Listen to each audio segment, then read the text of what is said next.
Values are the basic beliefs or principles that guide our thinking, decisions, and actions in our day-to-day life. Each character in the Andromeda strain had their own personal beliefs and values that contributed to their decision-making throughout the crisis. Burton is scientifically minded, but he also values and practices empathy and humaneness. He is working on the big picture of figuring out how the Andromeda strain works and how to stop it, but he also cares about the individual people affected by this catastrophe. When he and Stone find the infant, he is quick to pick it up. His first instinct is to feed the baby, despite the fact this may not be the best choice. He wants to soothe the child. His decision is an emotional, empathetic one that Stone puts a stop to, thinking more logically than Burton is. He knew that Stone was right, but he also knew that the baby hadn't been fed for at least 12 hours. No wonder the kid was crying. Another example is how Burton is kept awake thinking about what he saw in Piedmont. He agonizes over possible explanations and, similar to the pilot earlier in the text, is deeply disturbed by the grotesque human suffering he has witnessed. This experience is his main motivator while working on finding a solution to the Andromeda crisis. He could not get the image of that town out of his mind, or those bodies lying in the street without bleeding.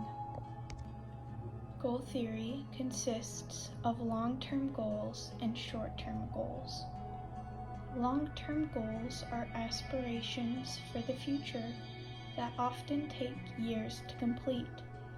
Short-term goals are action steps that take less time to complete. The best way to create attainable goals is to use the SMART goal method. SMART stands for specific, measurable, attainable, relevant, and timely. Stone's main long-term goal is to find a solution to the crisis and find a cure. That goal is split up into smaller short-term goals of figuring out different things about the Andromeda strain, running tests, and doing experiments. For example, the first step to figuring out what happened and how to fix it was the short-term goal of figuring out how the crisis started. Our purpose in reviewing the transcript is to determine, if possible, what happened to the satellite while it was in orbit. Stone's focus on finding a cure ended up keeping him from finding answers. The team made mistakes and missed important details. The threat of the events in Piedmont being replicated nationwide or globally influenced Stone's priorities in a way that did him no favors. We were problem-oriented. Everything we did and thought was directed towards finding a solution, a cure to Andromeda, and of course, we were fixed on the events that had occurred in Piedmont. We felt if we did not find a solution, no solution would be forthcoming. An attribution is a belief about what caused a result. Levitt is influenced by situational influences when he refuses to disclose his epilepsy. Because the triggers of his seizures are outside influences such as blinking lights, he blames his environment and writes off his episodes as flukes that he can avoid. He doesn't take responsibility for this issue that would complicate the project because he doesn't want to drastically change his life and lose things like his job, his solution is avoidance. Everything would change if people knew. He couldn't be normal again. He would have to quit his job, do other things, make endless adjustments. He couldn't even drive a car.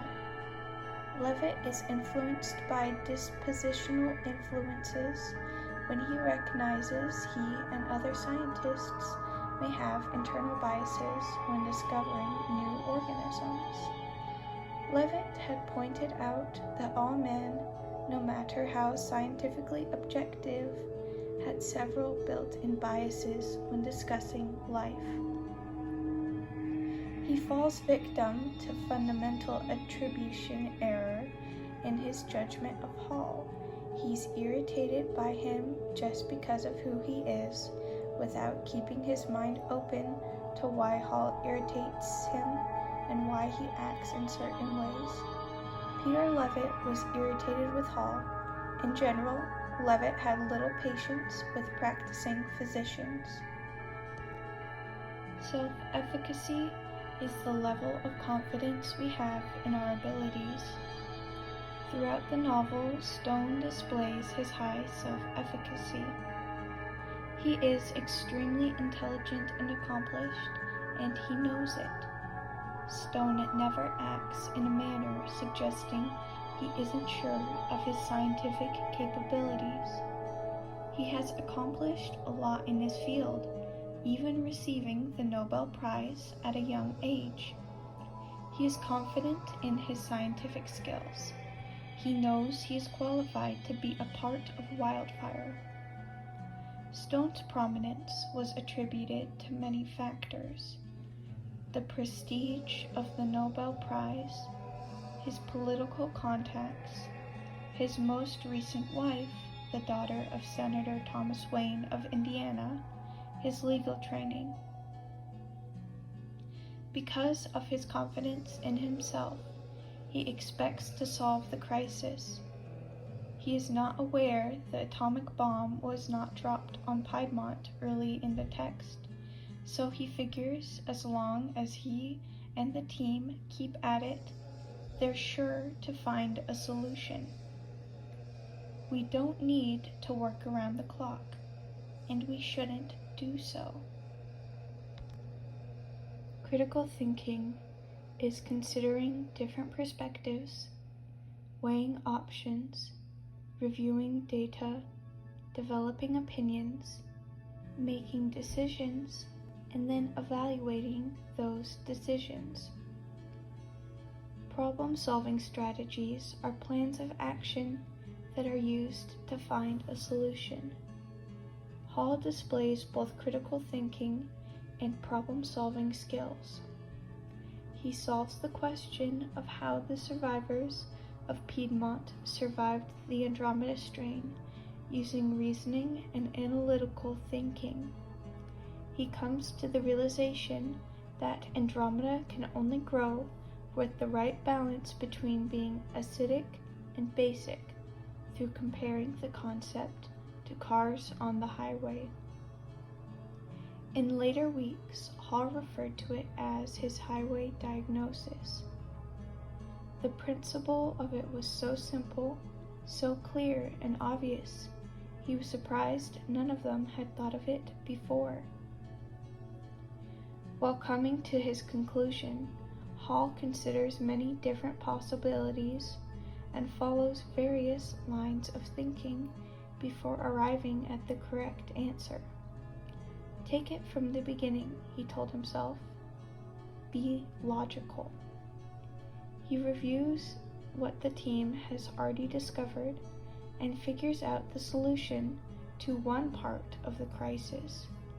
This discovery did not end the crisis completely, but it was a vital step.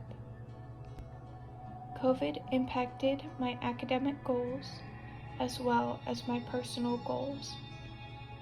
Before COVID, I had been taking advanced classes and enjoying high school. I did the entirety of my sophomore year online and ended up dropping all my advanced classes because of how poorly I was doing in them. I couldn't focus outside of a classroom setting and had issues with my teachers not always doing their Zoom sessions or answering emails. I felt like I was falling behind my classmates who were going to school in person. When I went back to campus for my junior year, I did not care as much and didn't have goals for what I wanted to accomplish in my final years of high school. I also did not want to plan for college anymore. My personal life was also affected. I had been trying to get involved with clubs at school and tried to make friends my freshman year. After spending my sophomore year completely isolated from anyone outside of my family and my peers, I struggled to be social during the rest of high school. I no longer attended clubs or my school's gifted and talented program, and I rarely talked to anyone in my classes. I felt that I missed out on all the fun parts of high school. Getting serious about school again has been tough this semester. I went in just hoping to pass, and when I started off doing well, I hoped to keep my grades high for more than the first couple of weeks. I also found the difference between high school classes and college classes difficult to adjust to. However, I have adjusted. The most useful things I've learned from this course is the effect of my mindset on my performance and how to study. The negative mindset I've had when it comes to school has not done me favors. Working on creating a more positive mindset has helped me succeed this semester. In high school, I often took tests or wrote essays with a strong negative bias. I haven't had a complete transformation into a gold star student, but I think I am doing better. Before college, I never really bothered to study beyond memorizing the answers from study guides, since I knew the test and the study guide were identical. Studying effectively takes more time and effort than that, and I've learned helpful methods from this class. This semester has shown me I have the potential to be a good student. I have learned I enjoy some subjects like math more than I used to, while I don't like other subjects as much as I used to. I'm still not sure what I want to do next, but I know getting my associate's degree will create more opportunities than I had before.